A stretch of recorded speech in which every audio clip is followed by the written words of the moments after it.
crença e também a sua esperança. A palavra de Deus em Atos dos Apóstolos, neste capítulo de número 4, e o versículo de número 32, onde Lucas, o doutor amado, ele vai dizer: e era o coração e a alma da multidão dos que criam, e ninguém dizia que coisa alguma do que possuía era a sua própria, mas todas as coisas lhe eram comum. Assim vivia a igreja primitiva. Assim vivia a igreja dos seus inícios.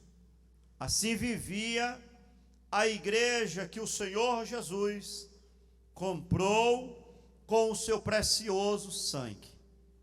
O texto bíblico vai dizer que era um coração e a alma da multidão.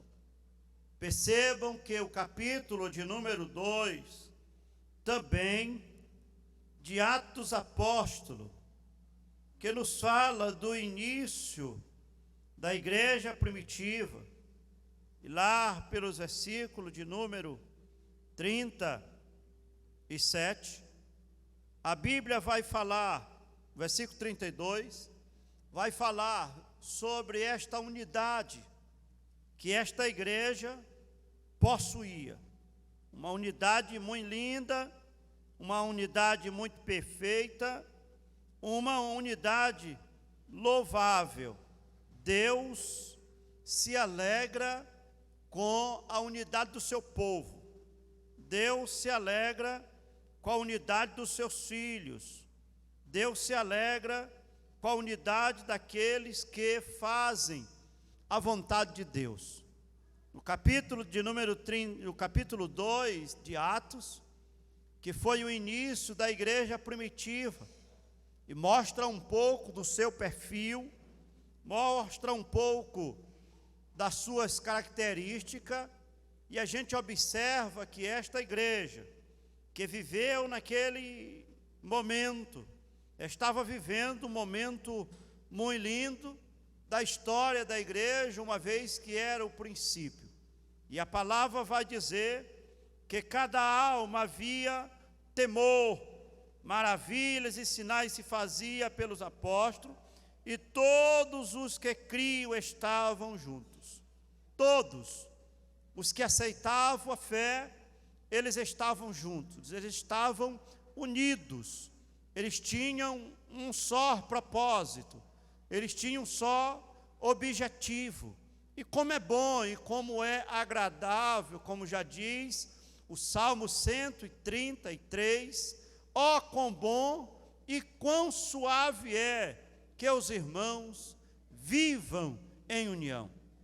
E aqui o texto bíblico vai dizer que todos aqueles que criam estavam juntos e tinham tudo em comum, assim diz o versículo de número 44 do capítulo 2. Eles estavam juntos e tinham tudo em comum. Isto observamos a unidade da igreja.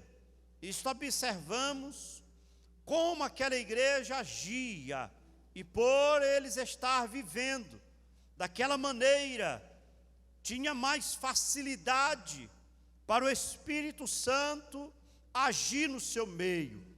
Os irmãos conhecem e sabem muito bem que o Espírito de Deus, ele é um Espírito de paz, ele é um Espírito de unidade, ele é um Espírito de perfeição, ele é um Espírito de amor, ele é um Espírito da graça de Deus. Ele é o Espírito que trabalha no meio do seu povo, que trabalha no meio dos seus filhos, que trabalha no meio da igreja de Deus. Uma vez que esta igreja, na semelhança da igreja primitiva, assim como ela estava unida. Percebam, meus irmãos, que aquela igreja, ela estava tão unida em tudo, não era só no partir do pão, não era só nas orações, não era só nas bênçãos, nos milagres, mas também ela estava unida na tribulação. As lutas chegavam constantemente à igreja primitiva, mas por ela estar unida, por ela estar junta, por ela estar ali, animadas, todos trabalhando em um propósito só, mesmo diante das lutas, mesmo diante das dificuldades, o Espírito Santo agia. E a gente observa que o capítulo de número 3, quando inicia o capítulo de número 3, que a gente observa ali o discípulo fazendo uma cura, pois ali através daquela cura iniciou uma perseguição, e os irmãos conhecem, a Bíblia vai dizer que prenderam os apóstolos foram presos, foram levados para a prisão, depois foram ameaçados, depois a Bíblia diz que eles apanharam, e depois que acontece tudo isto, eles vão orar a Deus, e quando eles chegam na igreja onde eles estavam reunidos, quem estava lá? Estava a igreja orando, estava a igreja buscando, estava a igreja ali clamando em favor do servo do Senhor. Por isso o texto bíblico vai dizer que eles estavam unidos, que a multidão dos que criam tinham só um coração. Verdade esta, que o capítulo de número 12, também de Atos dos Apóstolos, a Bíblia diz que a Bíblia vai dizer que Herodes manda prender a Pedro, uma vez que já havia mandado matar a Tiago ao fio da espada, e manda ele para a cadeia, coloca ele lá no tronco. A Bíblia diz que fica os soldados ali o vigiando, mas a Bíblia vai dizer no versículo 5 que a igreja, percebam, que a igreja fazia contínua oração em favor de Pedro. Isto é unidade, isto é unidade. Talvez se não tivesse esta unidade, quem estava ligando, quem estava se importando que Pedro estava preso, quem estava se importando se ele ia morrer no outro dia ou não? Mas a igreja unida, ela olha para o seu irmão com carinho, ela olha para o seu irmão com cuidado. Se ele sofre, vamos sofrer junto. Se alegra, vamos se alegrar junto. E até a Bíblia chega a dizer: alegrai-vos com o que se alegra e chorai com os que choram. Isto é unidade, isto é unidade. E quando estamos unidos, a gente cumpre a parte mais difícil da Bíblia. Que a parte mais difícil da Bíblia não é chorar com os que choram. Ou é mais difícil? Não é. A parte mais difícil da Bíblia não é chorar com os que choram. Porque a gente chora até pelo filme que a gente assiste, que a gente não conhece o autor, né? Não conhece o autor. Chora num velório que a gente não sabe nem quem é. Só porque viu alguém chorando, a gente ficou logo comovido e chora. A parte mais difícil da Bíblia, irmão, é a gente se alegrar com quem se alegra. É a parte mais difícil da Bíblia, é a gente se alegrar com quem se alegra. É de ver o irmão prosperando e dizer: oh, mas eu estou feliz porque ele está prosperando. Ele recebeu um carro novo, oh, mas eu estou feliz porque o irmão recebeu um carro novo. Ele ganhou aí uma fazenda, oh, estou feliz porque o irmão ganhou. Irmão, é difícil, irmão. É difícil demais, irmão. É uma parte muito difícil da Bíblia. Contudo, meus irmãos, se nós cumprirmos o princípio da Bíblia, qual é o princípio? Olha o princípio da Bíblia aqui. E era o coração e a alma da multidão. Era o coração e a alma. Quando estamos unidos de verdade, a alegria do irmão é a minha alegria. A felicidade do irmão é a minha felicidade.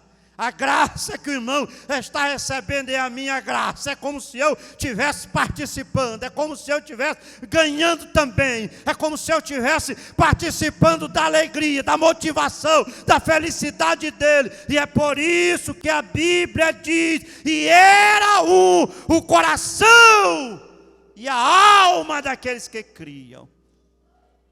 Quando se faz isso, a igreja, irmão, só tem a ganhar. Quando se faz isso, a igreja só tem a prosperar. Quando se faz isso, a igreja só tem de receber mais bênção, só tem de receber mais graça, só tem de receber mais a misericórdia de Deus, só tem de receber mais portas abertas, só tem de receber mais as misericórdias do Altíssimo. Quando a igreja faz isso, nós começamos a desfrutar, porque a Bíblia diz, meus queridos irmãos, que quando a igreja fez isto aqui, sabe o que aconteceu no capítulo de número 2 de Atos dos Apóstolos?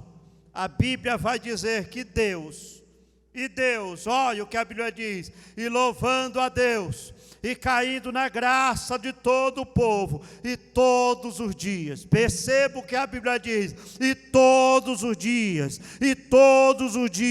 acrescentava o Senhor à igreja aqueles que havia de salvar. Era todo dia. O povo caiu na graça. O povo caiu na graça das pessoas que não eram crentes. A igreja caiu na graça do mundo. Vamos dizer assim. As pessoas olhavam para a igreja e começavam a dizer: quero ser igualmente eles. Eles são unidos. Eles são amorosos. Eles são cheios de compaixão. Eles são cheios de misericórdia. Eles gostam dos outros. Eles amam uns aos outros. Jesus disse, meus queridos irmãos, que dos 2 maiores, dos 10 mandamentos, havia 2. O primeiro é para cima, é para amar a Deus, é para amar a Deus de toda a força, é para amar a Deus de todo o pensamento, é para amar a Deus de todo o entendimento. E o segundo, Jesus disse, semelhante, é amar o próximo, E quem é o meu próximo? O meu próximo é o meu irmão, o meu próximo é a minha irmã, o meu próximo é esta pessoa que está aí, é o seu irmão que está aí. E isto, irmão, é viver em comunhão. Isto é tão verdade, irmão, que até para participar da ceia, o apóstolo Paulo disse que nós precisamos estar unidos. Até para participar da ceia, o apóstolo Paulo disse que nós precisamos estar em comunhão um com os outros. Comunhão um com os outros. Quando ele disse, examine-se a si mesmo e assim coma do pão e beba do cálice. Nós precisamos viver em comunhão, irmãos. Nós precisamos viver em comunhão. Na verdade, muita gente que não consegue viver em comunhão, que não consegue viver uma vida de uma verdadeira comunhão com Deus e muito menos com o seu irmão. Mas contudo, hoje nós estamos na presença de Deus e vamos já participar do pão, vamos já participar do vinho, e precisamos estar em comunhão com Deus. Graças a Deus, mas nós precisamos estar em comunhão com os nossos irmãos. Se eu errei, me perdoe. Se eu fiz o que não era para fazer, me perdoe. Na verdade, pedir perdão no tempo de hoje é assim meio embaçado, né? É meio difícil, mas a Bíblia chega a dizer assim como Cristo vos perdoou, perdoai vós também. E Jesus disse lá na sua oração dominical, na sua oração modelo, ele disse: Pai, perdoa-nos, ó Pai, assim como temos perdoado os nossos devedores. E depois que ele disse, que ele termina a oração, ele volta à oração novamente do perdão e diz assim: porque se nós não perdoarmos aos homens, o nosso Pai do céu não nos perdoará. E viver em comunhão, viver em paz com os irmãos, viver com alegria com os irmãos, é perdoar os irmãos, é ser amoroso com os irmãos, é ser misericordioso com todos aqueles que estão enganjados para ir para o céu, de forma que a Bíblia diz, o coração e a alma da multidão era um.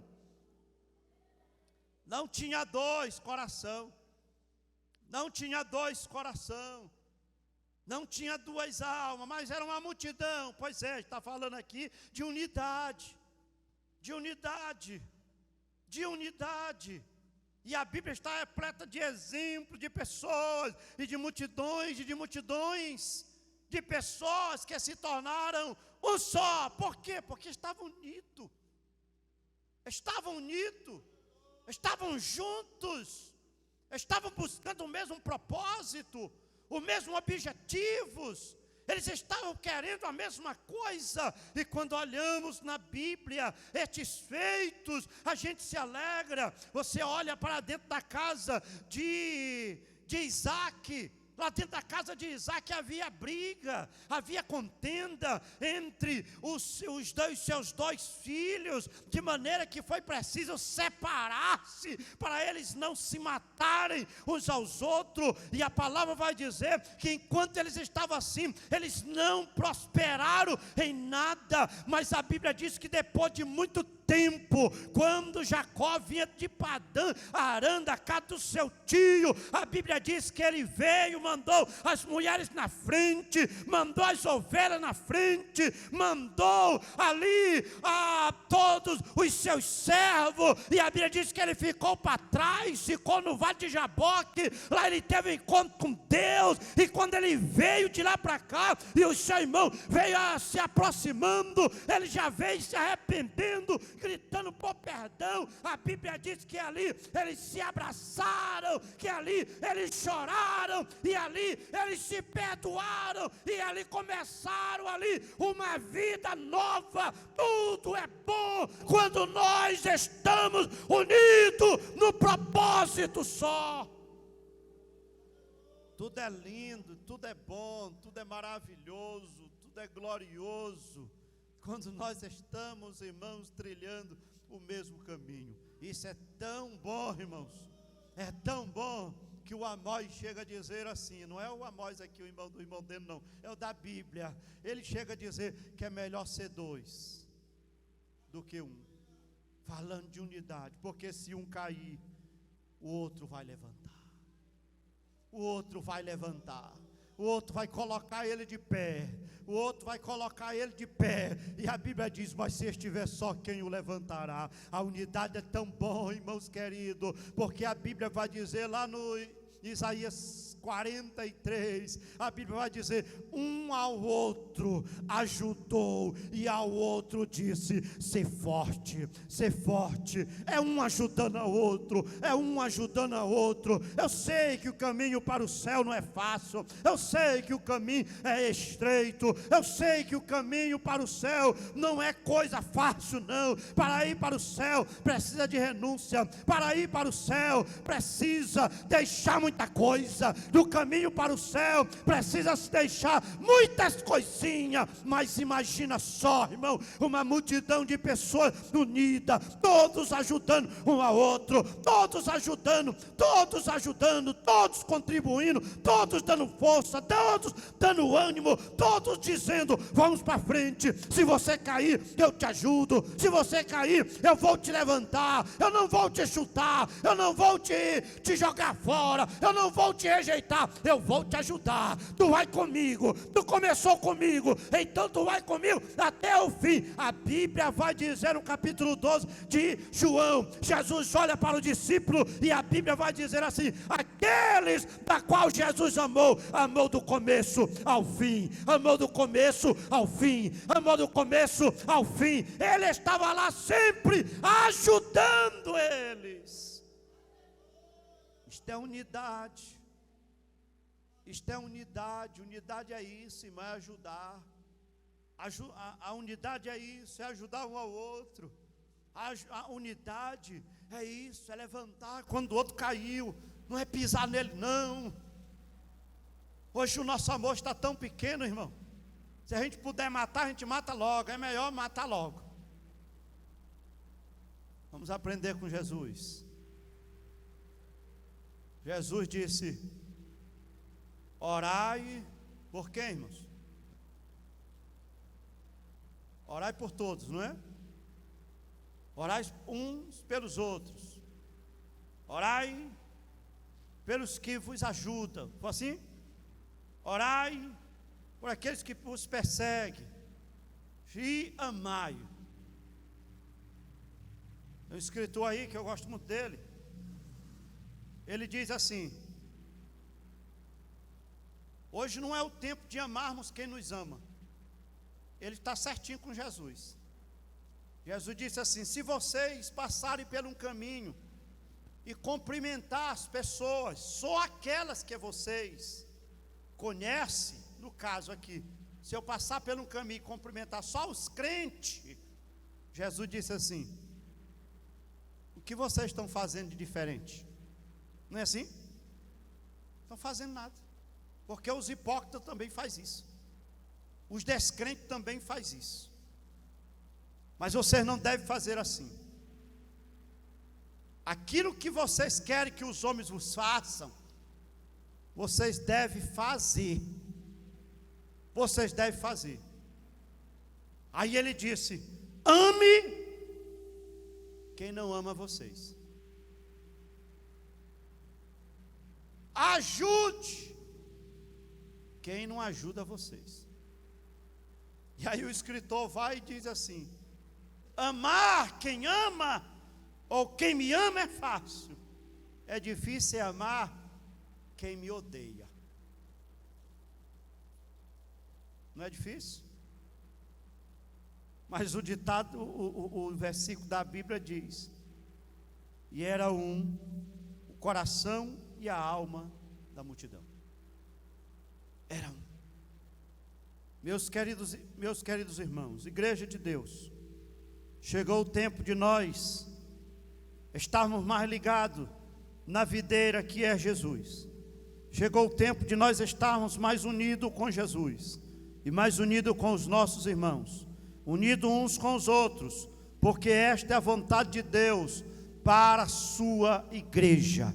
Quer ver milagre acontecer? Unamos uns aos outros. Quer ver a obra de Deus crescer? Nos unamos uns ao outro. Ajude um ao outro. Faça aquilo que você queria que alguém fizesse para você. Faça isso e Deus será louvado. Deus será glorificado. Deus será engrandecido e o nome do Senhor será louvado sobre a terra. Portanto, não esqueça, era o coração e a alma da multidão. Deus nos ajude.